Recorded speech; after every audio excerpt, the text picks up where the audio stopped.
अगर आप फर अंग्रेजी बोलना चाहते हैं बिल्कुल गोरों जैसी, तो मैं 10 फ़िक्रों के ये सेट्स ला रहा हूँ। सेट नंबर 4 के साथ हाजिर हूँ। आपको फ़िक्रे भी मिल रहे हैं और इसमें अंग्रेज़ी बोलचाल की बहुत सारी बारीकियाँ आपके ऊपर मैं खोल के आपको सिखाता हूँ। आप मुझे फॉलो कर लीजिए और सब्सक्राइब कर लीजिए ताकि वीडियो आपको मिलते रहे। और चलें स्टार्ट करते हैं। Set number 4, no miles no meals, कर काम ले दाम। कहने का मतलब है, अक्सर तो आपने सुना होगा कि नो पेन नो गेन, ना काम करोगे जब तक कोई पेन नहीं होगी तब तक कुछ आपको गेन नहीं होगा। तो उसी का तरह की फ़िक्रा बना दिया गया है। नो माइल्स यानी कोई सफ़र नहीं करोगे, नो मील्स तो कोई खाना नहीं मिलेगा, यानी करोगे तो मिलेगा, इसीलिए कहा गया। अंग्रेज़ी में उल्टा लिखा गया, यानी कर काम ले दाम, तो इसका उलट उधर लिख दिया गया अगर तुम कुछ नहीं करोगे तो कुछ नहीं मिलेगा। नो माइल्स यानी अगर तुम सफ़र कोई तय नहीं करोगे, मेहनत नहीं करोगे, नो मील्स तो कोई तुम्हें खाना नहीं मिलेगा। अच्छा, इसको माइल बोलते हैं, आपने इसको क्या कर लिया, माइल। एल की आवाज़ जो है ना वो थोड़ी सी एल बनती है, जैसे फाइल, माइल, डायल। आप डायल माइल फैल बोलते हैं, उसको ठीक कर लीजिए, mile dial file.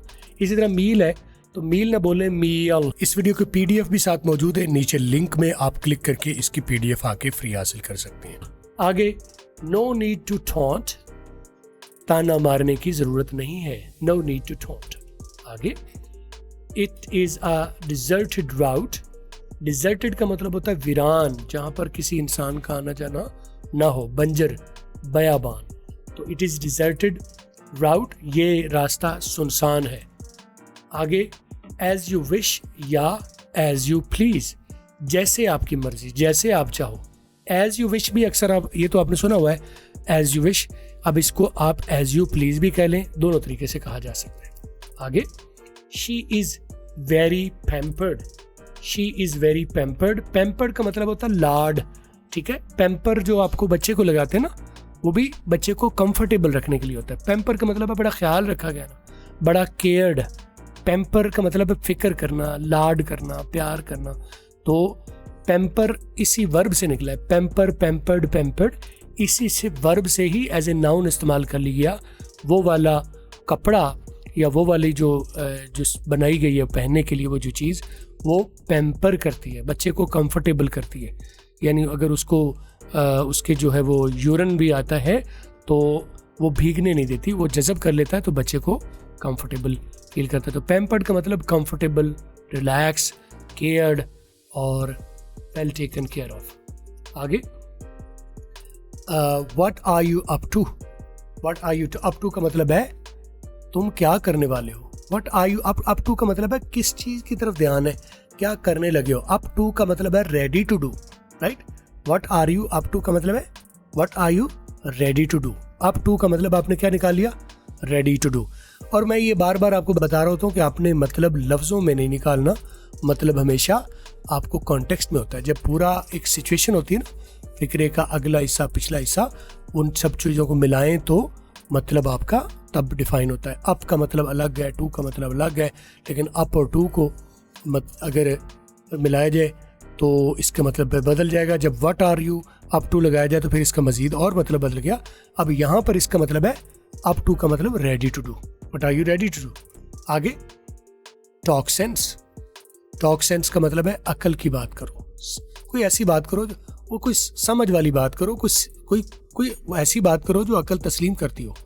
Talk sense, इसी को कहा जाएगा मेक सेंस, राइट। तो अगर कहा जाए कि मुझे तो उसकी समझ ही नहीं आती, तो हम कहते हैं ही डजंट मेक सेंस, या तुम जो कह रहे हो ये बात समझ से बालातर है, इट डजंट मेक सेंस। तो टॉक सेंस, मेक सेंस, दोनों का मतलब है कोई अकल नो हथ मार, अकल वाली बात करो, ठीक है। Okay, come on alternative days, ठीक है, एक दिन छोड़ कर आया करो। अल्टरनेट का मतलब वैसे होता है मुतबादल, तो यहाँ पर मुतबादल का मतलब यहाँ पर है कि एक दिन आओ तो फिर एक दिन छोड़ दो फिर आओ। अल्टरनेटेड डे, एक दिन छोड़ दो एक दिन आ जाओ।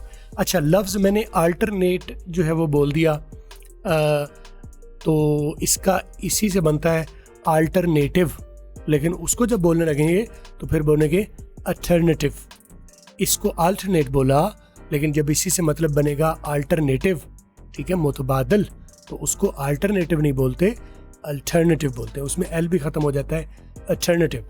इन वीडियो में मेरा मकसद यही होता है कि जो मेरे को सामने कोई चीज़ आए तो उसमें अंग्रेज़ी की सेंस आपके ऊपर वाजे करूँ। मेरे सामने कोई भी चीज़ हो लेकिन उसमें अंग्रेज़ी के मामलात आपके ऊपर खोलूँ आहिस्ता आहिस्ता। ठीक है, आगे अटेंड योर वर्क।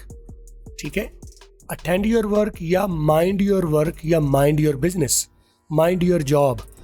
इसीलिए कहा जाता है इसके लिए कि माइंड योर ओन बिजनेस, अपने काम की तरफ ध्यान रखो या अपने काम से काम रखो। अटेंड योर वर्क ये भी ठीक है, लेकिन इसके लिए माइंड योर बिजनेस। पॉपुलर तरीन फिक्रा इसकी जगह क्या है, माइंड योर बिजनेस। ये तो बता दिया, लेकिन मैंने कहा ना कि मुझे बहाना ही चाहिए होता है। कोई एक चीज़ मेरे सामने आती है तो उससे मिलती जुलती जितनी भी रेलेवेंट चीज़ें वो आपके सामने में बता दो। अटेंड योर वर्क को आप दूसरे तरीके से कैसे कहते, mind your own business.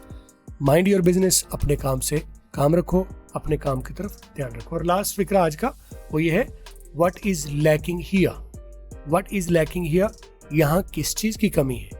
What is lacking here. आज मैंने एक्सेंट के ऊपर, स्टाइल के ऊपर इतनी बातें नहीं की हैं। मोटा मोटा मेरी कोशिश है कि आपको चंद फिक्रों में चीज़ें वजाहत कर दें। और फुल कोर्स के लिए आपको लिंक आ गया है, इसको आप ये क्लिक करके आप वेबसाइट पर आ जाएं और वहाँ पर पूरा कोर्स लेके तरतीब से स्टार्ट करें।